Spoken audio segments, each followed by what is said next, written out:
excited to be hosting this panel on emerging biotech investment models. I think we have like a really incredible group of panelists assembled today.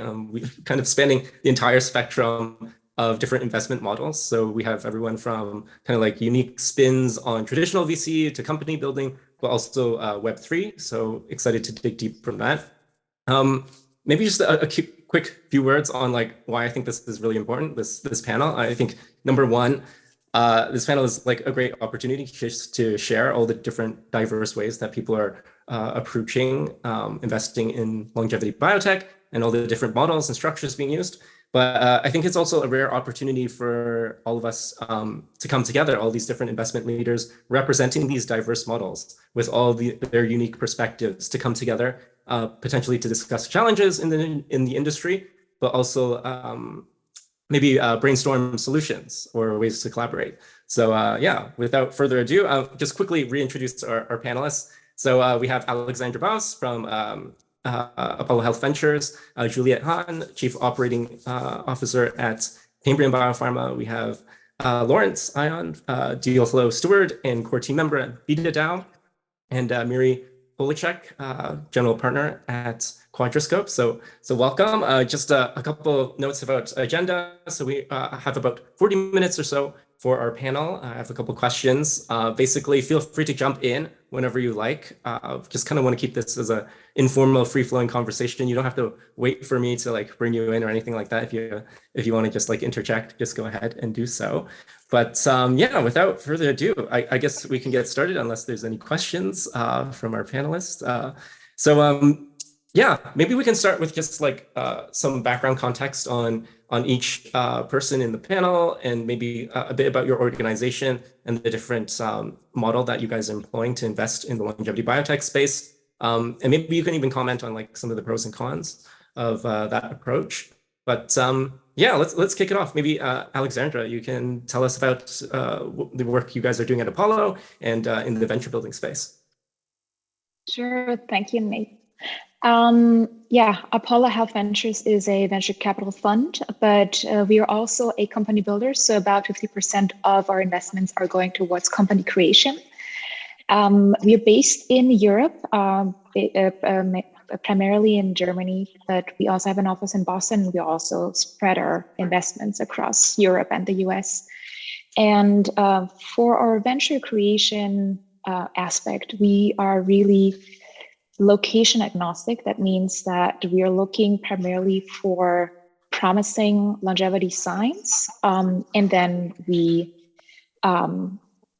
conceptualize the ventures around that science and really provide the funding, provide the strategy, provide the recruiting, and build these companies from scratch, and then make sure that they are fundable by follow-on investors as well. Great. Yeah. Awesome. Thanks for that. So yeah, following on company building, I know you guys also do traditional venture as well, but like maybe Juliette, you could talk about what you guys are doing in the company building space at Cambrian as well. Yeah, so I'm from Cambrian Biopharma. I used to say that we're located in New York, but we're so dispersed in terms of talent and sources of science. So I'm pausing before I say that, and I know we'll get into what does location mean when it comes to sourcing innovation. So absolutely can speak on that as well. So Cambrian Biopharma is a C Corp, so not a venture fund, but it allows us to really draw on the best of all the different models when it comes to innovation. So I personally come from a both consulting, in addition to science, but consulting and private equity and VC background. And it allows us to flex the what's best, which is sourcing a lot of innovation and then taking operating control in order to take over the strategy and set milestones from a very expert-driven point of view. But it allows Cambrian to pursue really multiple shots on goal, apply expertise when we need to and how we need to, and then make key decisions that are going to meet our long-term strategic initiatives. So happy to tell you about more and a deep dive into any of these points if there's a question. Yeah, awesome. Thanks for that. And yeah, maybe Miri, you can tell us about what you're doing at Quadrascope. Sure, thanks, Nathan. And we're very happy to be here. This is really kind of our coming out party, I think, as a new fund on the longevity landscape. So we join our peers here also in investing in ventures that aim to enhance health and lifespan by targeting the mechanisms of aging. We focus on pre-seed stage, and we're currently raising our new fund, our first fund. We're based in both Tel Aviv and Boston, and I'm happy to talk more about about it as we go. My background is in big pharma, NGOs actually. My last role was running a fund, but before that, I ran Israel's Brain Initiative, where we, kind of similar to this community, we focused on advancing brain-related innovation and commercialization and fostering the community of scientists and founders and investors. Great, awesome. Yeah, we'd love to know more about Quadrascope as we go on in the panel. But last but not least, Laurence, maybe you can tell us more about how VitaDAO is pioneering a new way of investing in this space. Yeah, we are actually a DAO, VitaDAO, a decentralized autonomous organization. We're the first sort of decentralized community to fund real-world research. We come in before most of the other guys here, funding usually academic research or side projects of biotech companies. The earliest stages, the IP generation stage, and after our funding, ideally we have some IP that can be valuable and spun out into a biotech with maybe the other panelists here, like Apollo and Cambrian and so on, working together to create the startups that will accelerate those assets towards ultimately medicine that we can all take. We are trying to bridge that value of that, the earlier stage where there's a lot of research getting stuck in academia on the shelves of TTOs, and it's still also kind of at the stage where it's an interesting paper, but there is no IP that can be taken forward. And there are here multiple models. The main way we're focusing is still with the sort of compositional matter patents and so on. But there are also other models we're exploring, like prizes, pay for success, things like that, where we can advance things that wouldn't otherwise have a business model. But that's only a small percentage of our activities right now. Mm-hmm, mm-hmm. Excellent. Yeah, it's great to see all these like different models of biotech investment, and you can clearly see how some of these like pieces will fit together. Especially with VitaDAO and the other, I guess, company builders in the space. But one thing that came up in your answers was this idea of sourcing innovation from a diversity of geographic locations. So, I looked at kind of like the geographic distribution of all the sort of longevity biotech companies, depending on how you want to define that. And, unsurprisingly, a lot of these companies are based in the US, I think roughly 70% or so in the US. And of the ones in the US, obviously the San Francisco Bay Area is highly overrepresented. I'm just curious what people think about, concentration of geographies, of, like talent, of also innovation, the companies in this space. Just generally want to open this up, how you think about that, if that's a problem at all, and if it is a problem, then maybe is there a way that we can try and source overlooked talent in other geographies? So I'll just, feel free to jump in, whoever wants to take that question. I'm happy to chime in on that. Okay, because great, I'm awesome. I'm gonna put a plug in for Israel. So I'm based in Tel Aviv, and I'm gonna be the Israel-based partner for Quadrascope, focusing on investments in Israel. And I'm sure that most people know in the tech and life science space that, Israel is considered startup nation. It's really second to Silicon Valley in terms of venture funding per capita, et cetera, startups per capita, all those famous statistics. And the life science, some people may not know that the life science industry in Israel is actually also a very thriving industry. There's over like 1,500 companies just in that tiny, country of only 9 million people. About between a third and a quarter are biotech companies, and there are about 150 new companies being formed every year. We specifically within longevity, there's been a really substantial rise in the maturity of the landscape. The science is becoming very mature. I've been very involved in the ecosystem here, in close contact with the tech transfer offices and academia, the NGOs, and obviously the startups.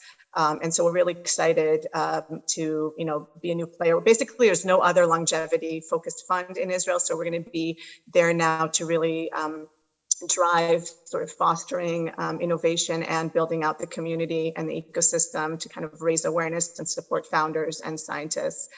So yeah, I think Israel is going to be a rising star, and we hope that Quadrascope can kind of bring the Israeli angle to all the activity that everybody's here is doing here.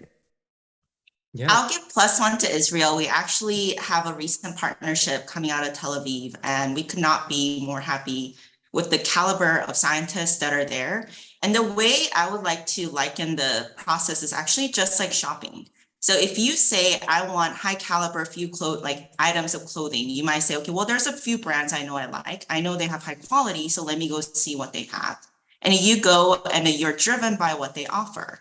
Versus if you were very clear on what you need, let's say a pair of black trousers, then you might say, of course, you can go to those brands you like, but you might seek out other brands that you have not looked for because you have very strong clarity on exactly what you're looking for.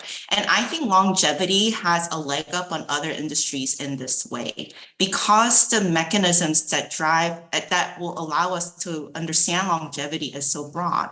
It allows, and then that means that we can be very specific about what science we're looking for, and then hone in on those scientists that are working on that, versus some of the other companies that are working on some of the big indication-driven sciences like oncology or cardiovascular that may have to just rely on the existing hubs to sort, because they're not sure exactly what target they're looking for, and therefore go to existing hubs and then figure out their sciences that way. And then that's the way we think about sourcing the latest science. And that's how we found our Tel Aviv partnership as well, by being driven by the what hypothesis of science, and it happens to be in Tel Aviv. And I think that that's slightly different problem from, not problem, but a slightly different opportunity from sourcing talent. I think talent, because of thanks to COVID, I think longevity is another sector that can really benefit from where people are sitting without having to bring everyone to a central hub. We're absolutely driven by what talent that we're looking for. And then we go out of our way, literally, to see where those people are sitting and thinking outside the box, because we believe that entrepreneurship matters. And sometimes you lose some of that in the obvious hubs where people are sitting. Yeah, and I want to second everything that Juliette actually said. But the reason why the companies are so concentrated in the Bay Area and Silicon Valley is because this is where the most amount of funding is kind of concentrated towards the space. I mean, you have so many more visionary investors in that area that are actually open to investing into this field, whereas in other areas that's maybe just starting to become a more emerging space. But indeed, the talent is everywhere, and not even if you look at the US, it's not even just at the hubs of Boston and San Francisco or San Diego, but you can find really exciting science and translational projects even in the Midwest, and also a lot in Europe, where there is even less funding than the US, which is also given that the markets in the US is much bigger. So that's really what drives the concentration. But as Juliette said, the science and the talent is everywhere. And then you just need to think of creative ways to make sure that these companies that we're building and that we're investing in get access to the funding that is concentrated in those larger markets. And we at VitaDAO are an online organization. We're a new type of organization, not registered with any Secretary of State or anything like that. We might have service providers that are companies in various jurisdictions, the best ones, like Switzerland or Canada and so on, to do certain things, provide certain services to the community. But the main thing here is it's online. Anyone can contribute funds, capital. Anyone can contribute work or IP or research, right? And so anyone can receive funding. And we've already funded projects, including in Israel, but also many other countries like the US as well, but also lesser known countries, over 14 projects, about $3 million around. We're only one year old, and we've built up our deal flow pipeline slowly, but then faster and faster. So there has been an acceleration and the sourcing. The many thousands, I think over 7,000 members now are just kind of going all around and asking everyone, and they can make referrals of projects to us, and they can get some Vita tokens, and we get the best projects to choose from, and it's like a win-win-win. Yeah. Mm-hmm. Mm-hmm. Awesome. Yeah. It's incredible to see all the different ways people are tapping into different geographies. Just like an aside, has anybody looked into potentially bringing in talent from China or anything like that? I know Alex Zavrankov and his company Insilico is based in Hong Kong, but has anybody seen anything going on there? Because China is the second largest pharmaceutical industry in the world, and yeah, it'd be cool to see anything there. Has anybody seen anything? No? Oh, unfortunate. Okay. Well, yeah. Hopefully in the future we can get broader geographic distribution and more people working on longevity. I think another topic that we could move on to in general is just this, not talking about geographic concentration, but maybe about like capital concentration in specific companies, right? So over the past year, there's been this obvious like trend of mega companies, especially in the reprogramming space. We have Altos Labs announced earlier this year, $3 billion all in one company. Its potential archetype predecessor Calico also about $3 billion invested in that company.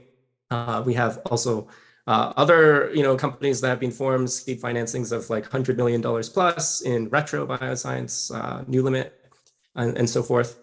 So I'd like to just open this up for the panel to opine on what they think about this kind of different model, where instead of companies are grown from a small size, raising a series like a seed and then an A and so forth, and rather in this new sort of mega startup paradigm of just like investing a lot of capital into like a smaller team or just like in a single company and concentrating it in that way. Yeah, just curious on your thoughts about capital concentration in these big companies, but also within your own portfolio, how you think about capital concentration. I'm happy to speak generally. I mean, I think over the years in business, there have been, many schools of thoughts and kind of different opinions have been popular in different years about whether, we should operate in large, conglomerates versus, more focused companies. I think there are obviously pros and cons. You have these large companies that have a lot of resources. They can explore many different projects. They have shared resources and synergies. On the other hand, they may be less efficient. They might lose focus. And so, I think that all of these considerations are probably similar in our space. Ultimately, I think, to everyone's point before about talent, it's really, I think, about having the right people. Having just the really smart and persistent and just the right people in the right roles that are all just focusing on a common mission and vision, and that I think will ultimately help drive any company to success, regardless of its size or model. That's kind of my 2 cents. I think we need all of the models. I'm all for diversity. Let's try all kinds of novel mechanisms as well. The standard biopharma way is so inefficient, I want to cry. And we want mega startups. We want small, organically grown companies as well. We want to see things operating outside the traditional system, like DAOs and all kinds of things like that, and new jurisdictions friendlier than the US with the FDA and so on. I haven't actually seen many new sort of high-level strategic ideas on advancing our cause and thinking outside the box. But I can think about like first principles, what would be ideal? Unlimited, unconditional funding, allocated in a decentralized way with open science and intrinsically motivated, efficient people, right? How close can we get to that? Well, we can start with, we have billions sloshing around, maybe tens of billions in the industry. Startups are hungrier than the mega startups, right? But maybe they're more efficient. When you think about the unconditional aspect of funding, they're good aspects because in the mega startup model, people can afford to take risks on long-term bets, curiosities, and think outside the box. Now, with startups, of course, they don't have this luxury unless you think about a decentralized model where you have all kinds of organizations getting grants, either from philanthropy or new agey ideas like impact certificates, NFTs, retroactive funding for public goods, people getting into the public goods kind of and refi kind of idea, green pill stuff. So could have institutes ultimately getting funding from various ways and giving bigger grants even to individuals to start their own sort of micro DAOs or something like that. Then we have the third aspect in both academia and mega startups, we do have inefficiencies. Ideally, mega startups, I think, are less inefficient, but also they're closed source. So we don't have the open science aspect, right? It's not ideal for the advancement of our field.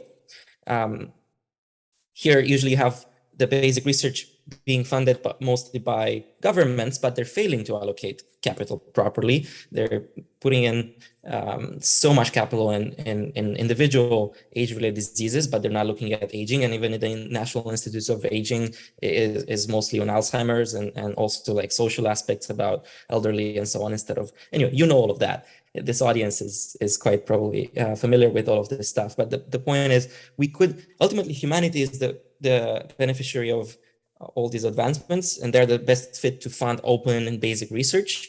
How can we get billions of people to give funding, but allocate it not in a top-down manner, but in a sort of decentralized way, a network of decentralized entities all across the pipeline, basic research, all kinds of new science institutions, translational research, things like VitaDAO, Science Research Foundation, and many more, right? Clinical acceleration, then where you have biotech VCs, usually, right? But here you can do all of this in a more decentralized way, and yeah, I will let others comment on any of these aspects. Let me parse out two. Sorry, do you want to? No, go ahead. Go ahead. Okay, let me parse out two layers of that question that Nathan posed. So one was around concentration of capital within the longevity industry into big players. And the other one was within our respective companies, how do we think about application of that? And especially if we think about the power law that follows this early stage investing. So first of all, in the first layer of question is, I am with Laurence there. I mean, any more funding coming into this is a good thing. I think it does raise the profile of the industry. So even if the money is not coming in the perfect way to some of the veterans that might be here into exact science that we would want, the fact that it is getting capital under the umbrella of longevity that allows training of more scientists in the method in which we believe longevity should be pursued. So I do believe that more capital is ultimately the rising tide that lift all boats. And I do welcome having multiple models in this as well, because these big players could become acquirers, right? Or they could become funders of smaller companies. So ultimately, there's just a bigger pot of cash in the company. Now, the second one around the power law, this is an interesting one in application of longevity, because when you apply power law as a VC perspective, your primary lever is the financial outcome of your investments, and you're betting that few will work out in an outsized fashion. Now, We can believe that, but there is another scientific investment mandate I believe we're all pursuing, which is elucidating the understanding of the science behind longevity. So what happens if there is an opportunity where it's not as financially lucrative? I didn't say negative, but not as financially lucrative, but can meet the secondary mandate of helping us learn about science behind longevity and health span. So that's something that is unique, I believe, to our longevity mandate. And then it makes us consider the long-term outcome and to the point of societal good that it can do. And that's something we should continue to remember, especially when we get the investor pressure into investing only in the quote unquote capital winners within our portfolio. And I do think that's where we'll see the difference in how longevity funds its own winners, because we have to take that secondary lever into consideration. Yeah, I'd love to add on to that, Juliette, because we're going to be a relatively small fund as a first fund on the scene. And so obviously in terms of power law, we're limited. We are a pre-seed fund, but we're still limited in terms of like the number of investments and kind of balancing that out with obviously reserving enough for follow-ons, et cetera. But I know that one thing that we are not going to be compromising about is really the scientific integrity and sort of the depth and the bar that we're setting, which is very high in terms of how we select the companies. And that's going to be very heavily based on the science, because we believe that, the strong science will ultimately also win from a financial perspective. Doesn't always translate, but that probably has the largest potential if we identify the strongest platform technologies that we believe can, if they do make it through the clinical pathway, can ultimately be applied to many, indications and uses, and ultimately prevent age-related disease, et cetera. So I agree that science is huge, regardless of that's part of our role in our vision, regardless of the fact that we need to show our investors, financial returns. And maybe on top of that, not just do we need to show our investors financial returns, we actually need to show the whole emerging industry is actually a viable industry, and I think that's where the traditional biotech and funding model becomes really relevant, because this is really based on achieving value inflection points or milestones that can actually de-risk a certain technology and attract further confidence to those to our field, and also show that we can achieve successes in that space. And without that, the funding eventually may dry out if we cannot show that this is actually working. So I think that is a really important part that we should not neglect, which I'm not sure how the new mega rounds will actually contribute to that. I'm sure there will be really big successes coming out. But one example that we've seen was Calico, and it's been taking quite a bit for the amount of money that was going into that to demonstrate these successes so far. And I really hope that we'll see something coming out there or out of Altos and so on very soon.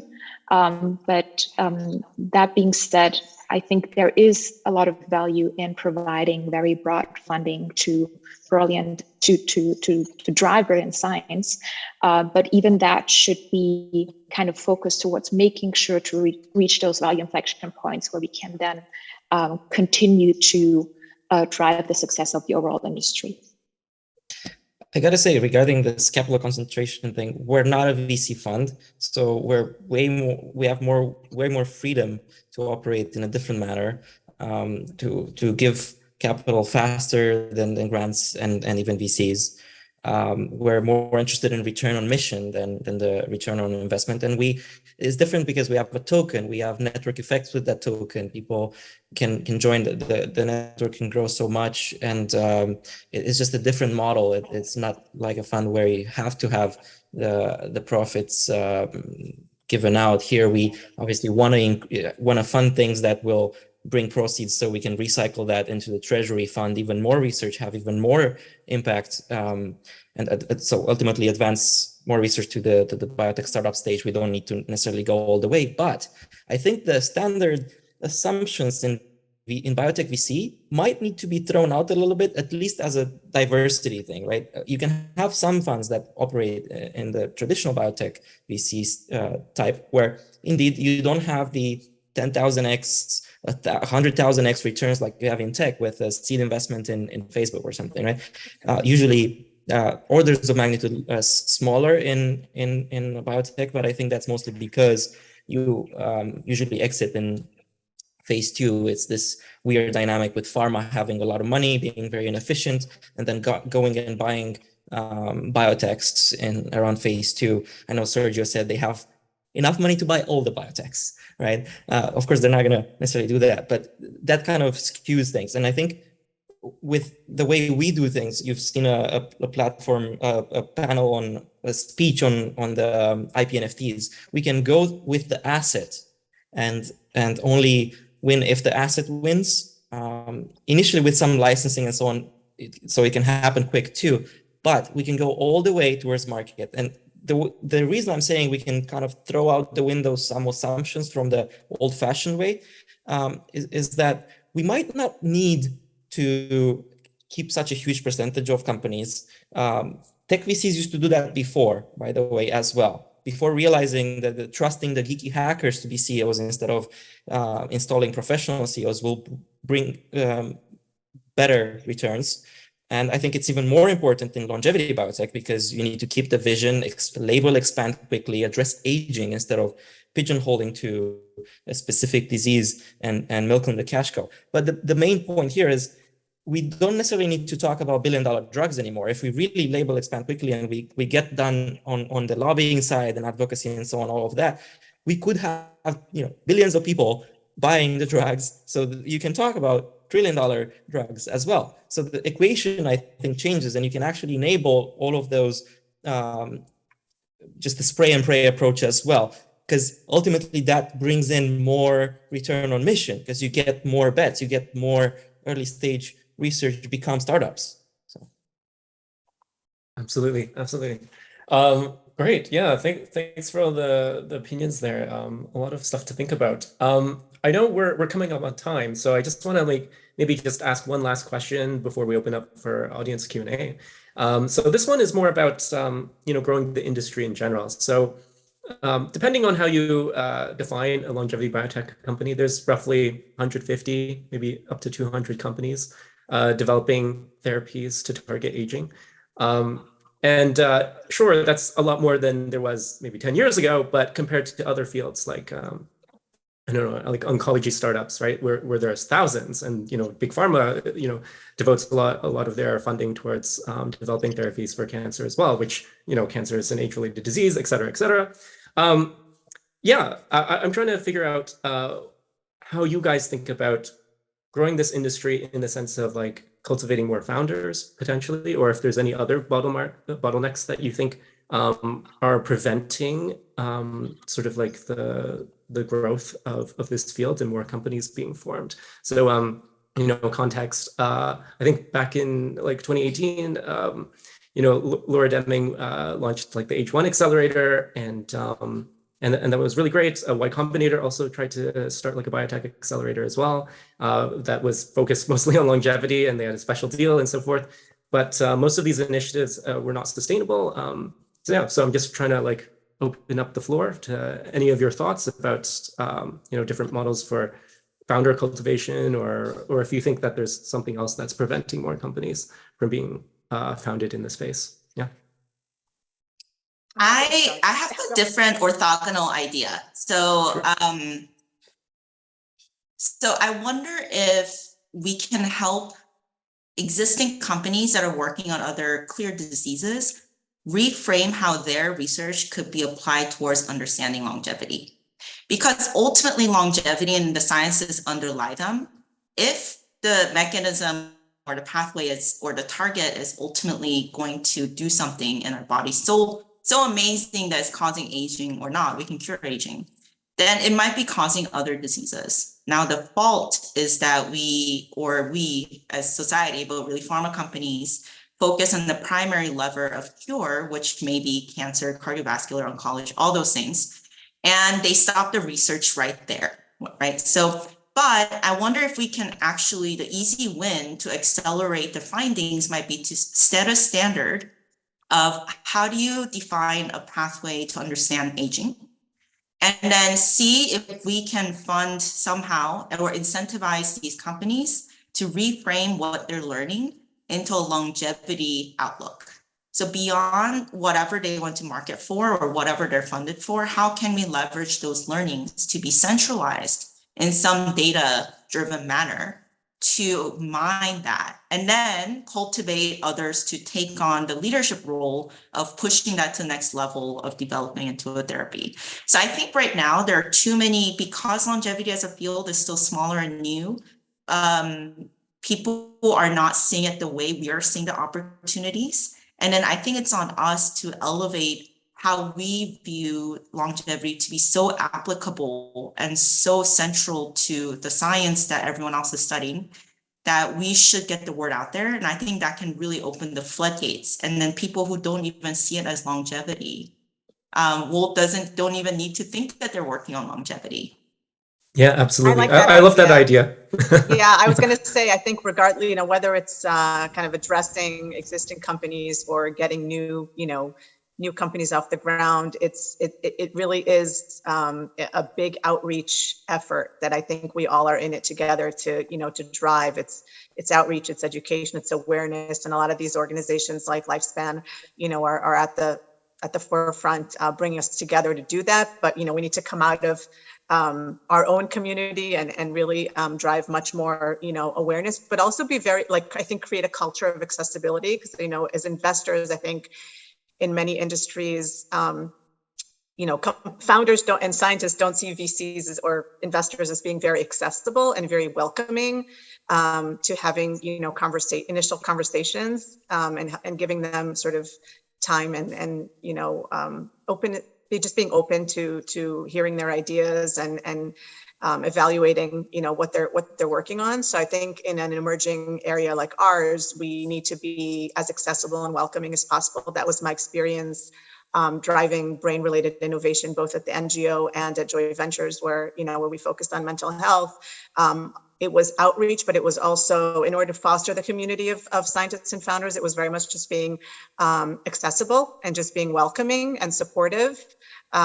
Even, just providing as many resources as possible to just help them get off the ground. And accelerators are a tough nut to crack. I mean, I ran one at Israel Brain Technologies, and we had about 20 companies go through. The experience is very valuable, but it is a tough model from a financial sustainability perspective in many cases. So I think that's why many of them don't last.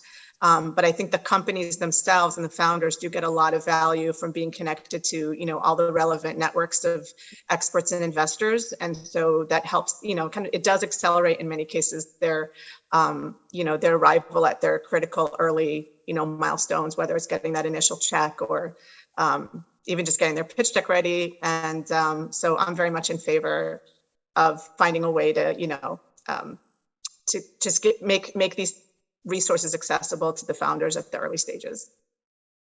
Yeah, and maybe to add on the accelerator part, I'm not sure if this is one of the reasons, but I could imagine that because we're actually still building biotech companies rather than tech companies, there is a lot of expertise required. And sometimes the initial founders don't necessarily have that expertise because they come out of academia, and I can just tell that academics usually don't have drug development expertise from the starting point.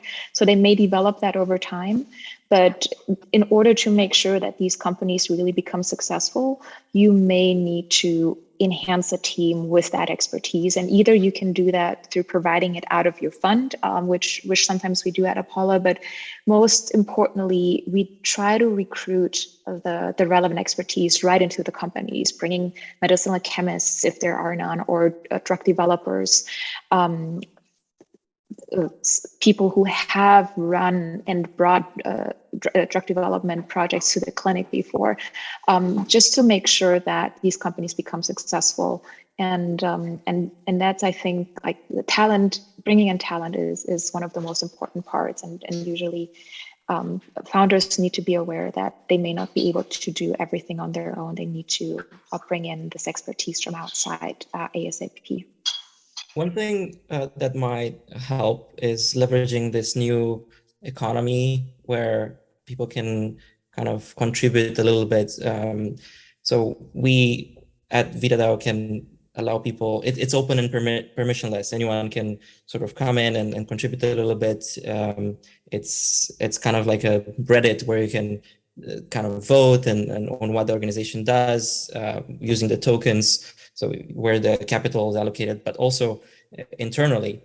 I think this scales a lot better where people can see all the tasks, and even if they have another job, they can contribute a little bit, and also allow much bigger scale with not just needing to be a biotech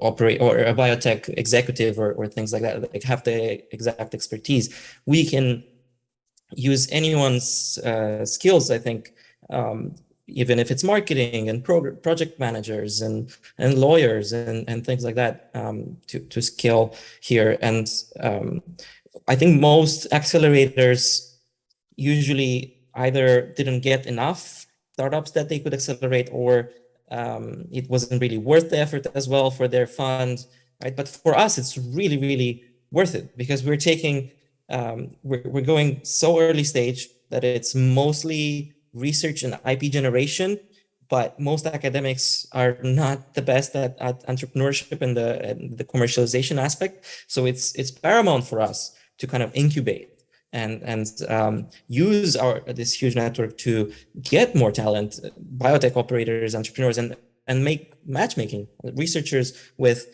entrepreneurs.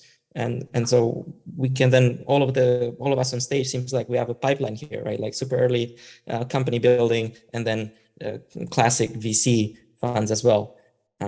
So I'm quite optimistic, actually. Yeah, absolutely. And yeah, I like this idea of maybe potentially like collaborating more between the different investment firms in the longevity space because they are so mission aligned. And to that note, you know, talking about like deal flow and so forth, I should definitely make a plug for Lifespan and Leaf. They have the Longevity Investor Network, right? So they do monthly pitches and just bring everyone together. So that seems like a more efficient way of handling all these different pitches. And yeah, they source all these different companies. So yeah, even at Healthspan, we've sourced a couple deals from the Longevity Investor Network at Leaf. Okay, great. So I think that I think we're at time for audience Q&A. Oliver, do we have time or? Yeah, we have time. I think we have time Okay. for one question. Okay, sure. Got one here in Discord, and I believe Keith has one as well. Keith. Yes, great panel so far. And I just want to ask one question, and it might contain the audience question. I see, Oliver, you let me know. So this is kind of related to the question that you guys were just talking about, where it was in terms of educating the companies on how to target aging or frame it in aging. The question I have is in how to help educate existing investors, because just to tell a story of something that I've encountered like numerous times, and I want to get your advice, honestly, is especially as the field is growing and we're pulling in adjacent fields like cryptocurrency. Like I've had multiple occasions where I've met some billionaire who's coming into the field, and they were kind of brought into the field from something kind of shiny, you know, TED Talk or something like that. That's not necessarily the most useful thing in terms of actually getting research done, but it was the shiny thing that brought them into the field. And then if you're trying to educate them onto what the actual kind of most useful science is, it could come off as maybe a little bit self-serving. So how can we as a field help to provide, maybe come together to put out like materials out there so that when those kind of people go to do their own due diligence, they will land on the best projects instead of the shining ones? Does that make sense? So we're specifically focused on educating investors right now because we're just coming out and fundraising. So we're making an effort to teach people about, I mean, you've got the existing investor community in the longevity space, but then you've got a lot of investors obviously who haven't invested in this space and they don't really understand it. And so, when you're doing your short pitch, it's hard to, cover kind of the amazing market opportunity that is longevity and rejuvenation. So we started a webinar series actually, and we're happy to get collaborate with everyone and kind of get your feedback. We just had one session so far, but it's all about, putting all this information out in front of investors in a language that they can understand, kind of marrying, the fundamentals of the science that's underlying what's happening, but also, marrying that with some numbers on, on why this is a financially attractive proposition in terms of, the market opportunity, and why it's just, a really revolutionary change in the way we approach and do healthcare and the future of medicine, et cetera. So that we're approaching it with just creating content. I'm sure there's many other ways, that we can collaborate and think of exciting platforms to raise awareness to that community. It's super important. Thanks, Keith. Yeah, one thing I was thinking of that maybe someone else can speak to is, I know that in other industries like, Sequoia Capital or something like that, they might come out with these sort of like, not just pitch decks, but like, if you are an investor in this field, here's kind of your way to assess companies, right? Maybe we can come together and like have like a field wide, like here's a good guide or something like that. What do we think about that? I think that's really important actually, Keith, because I will tell you, I was having a conversation with, and we should go where the investors want to go to form their initial perception of the field, right? Because I was talking to a PitchBook analyst, and then he said, well, we have a lot of longevity companies on PitchBook now. And I said, well, that's interesting. Tell me more. And it could not have been more wrong. And it's not his fault, right? He said he had basically called the group anti-aging and had everything from the creams to, it was such a dispersion of category. And then he was trying his best to cobble it together, but he's not the expert in the field. But unfortunately, whoever the investors are, that is their data source of where they would go, because where are they going to get the data? So if we put together like collection of enough collaterals, hopefully when someone's digging, they will search. But to Keith's point, I think that there should be a collective material. And I think that we should also help fix existing major investor databases where they would go, even if we don't go there, as a northern light, I guess, if you will, like the North Star, and then help them figure out what the industry should, and then manicure that language. And it is as simple as talking about PitchBook and how that's categorized, and it takes more than me lecturing this poor analyst for an hour why his page should be fixed. I'm pretty sure that the Longevity Biotech Association is starting that kind of work, bringing together companies and investors and trying to produce some white papers and some sort of industry standards about kind of terminology, just key things that people need to understand and look out for, tools that can be useful for the various players, but really defining well what longevity biotech means. We have a transparent framework for due diligence in these projects. Anyone can see our reports, and we make even assessments of biotech companies during our due diligence. And so you can go on gov.vitadao.com, the governance forum, or on our website, of course, and just click from there and see all the past projects we funded, how we've put up a proposal there, of course, with whatever we can share publicly with the applicant's permission. But we've even had not only members from the community and working group members that actually work on this stuff comment there, but we've also had people under a pseudonym, researchers, saying things that they might not have been comfortable to say in a company. And we've had even now, don't dismiss pharma, because we've seen we're opening up this institutional sort of strategic member fundraise as well, allowing you can see on our governance forum people from pharma companies like Pfizer getting involved and giving their feedback and asking their questions and guiding the project to how they would like to see it in order to license it further. So there is some transparency there as much as we can. And I would love to see everyone here go on our forum and look at the new proposals and help us diligence and decide on what we should fund further. And of course, some people on this call are actually also helping us to diligence this stuff. And we're really decentralizing all of this. And we actually want to scale not to just what VitaDAO is funding, but there is an effort within VitaDAO, sort of spin out the Longevity Decentralized Review, TLDR. And so we're going to try to, all across the field, have people being able to review and diligence. Yeah. Absolutely. Okay, great. Well, yeah, I want to thank all the panelists today for participating. It was really great getting your perspectives on all of these all these topics in longevity and investment. I think we're going to wrap up. But if there's any like last plugs or anything, last thoughts, we'll open that up. But otherwise, I would hand it back to Oliver. Anything?